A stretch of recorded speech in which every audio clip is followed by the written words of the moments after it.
We'll get out of the way today so that we have some nice weather for the food drive. Yeah, tomorrow actually across the Piedmont Triad, it looks good, but we still have some afternoon storms that look to develop in the mountains and foothills, so we're looking at that right now. You can see here we've got 84 degrees and High Point with feels like temperatures at 83. We've had a little light of breeze, but dew points making you feel more like the upper 80s in Winston-Salem, where you have a little more sunshine. Also Graham feeling like 90 right now, and we've got 83 in Mount Airy. You feel like 88, and you've also got some scattered showers that have been rolling through. So indeed, we've got the showers, the thunderstorm possibilities, but look at that beautiful blue sky mixing in at times.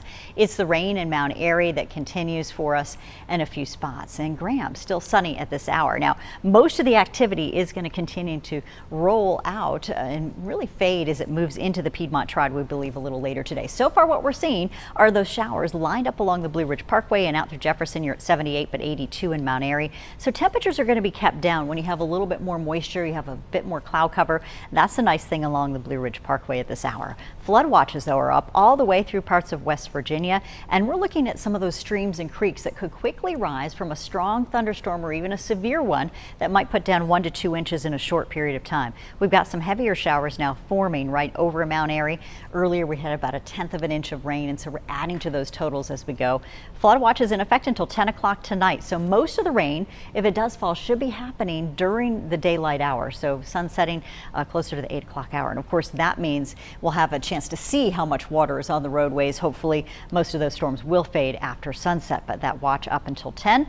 Please use extra caution and do not drive through flooded roadways up in the mountains or the foothills if it does develop today. We have lots of moisture just streaming in from the south and west. You can see it here and along the coast too, converging right over the Outer Banks as we go from Atlantic Beach area up through Cape Hatteras. You can see it there. Severe weather threats, though, for damaging wind concerns, maybe some small hail. We could see that over Jefferson, Mount Airy this afternoon, and so we'll be looking at that. Forecast highs today in the upper 80s to near 90 for the Piedmont Triad. And you notice the mountains, you go under that impact hour as we head you into 1 o'clock. So shortly, we've got the thunderstorm threats that will start developing even more, and a flood watch until 10. 66 tomorrow morning. Highs, though, soaring into those low 80s. We've got to 82 right now in the foothills, warming even more as we get some sunshine mixing in behind those storms, and rain chances remain high, starting to taper the later we go through the evening, but the flood watch up until 10, so we keep your impacts on. 83 in the Piedmont Triad. Highs today with rain chances that look to be widely scattered and limited. You've got 88 degrees, feeling more like the low 90s in a few spots. You can see on our hour-by-hour forecast, our HRRR forecast model suggesting we could get into the 90s in a few areas.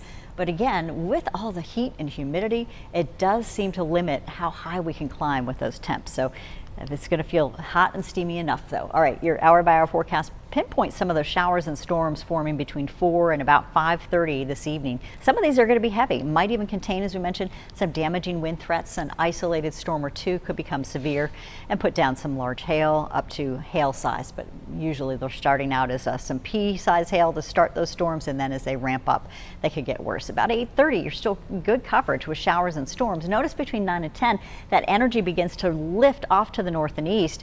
We still have a focused area of lower pressure, though, that's stretched out really over the northern Piedmont through the foothills, and this is likely going to be a focus of those storms through this evening, and then again tomorrow we're going to have a focus out to the north and west again. If we do see those thunderstorms, it looks more likely to see them up over Mount Airy. We'll get you through Stewart and Martinsville, northern Piedmont. Can't rule out a few showers and storms too for the Piedmont Triad. These at this point look non-severe, but they could still be super soakers. 1 or 2 could put down a lot of rain at once. Severe thunderstorm chances on Wednesday, limited to our west at this hour. Enhanced risk so for folks in Kentucky, parts of Missouri, and into Indiana. We've got a slight risk for the Piedmont Triad.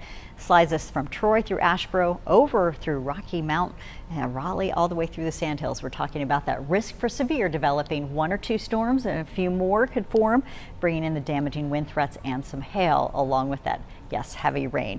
And it looks like most of our rain is done by the time we hit Friday, so that's the good news. Weekend forecast also looking hot but drier. The 7-day forecast stretches out for Juneteenth on Thursday with severe thunderstorm risk. That's the slight risk we talked about. Rain chances come back up. It's an impact day. And then we slide you back into the upper 80s on Friday and straight back to the 90s. It's going to be hot, steamy weekend.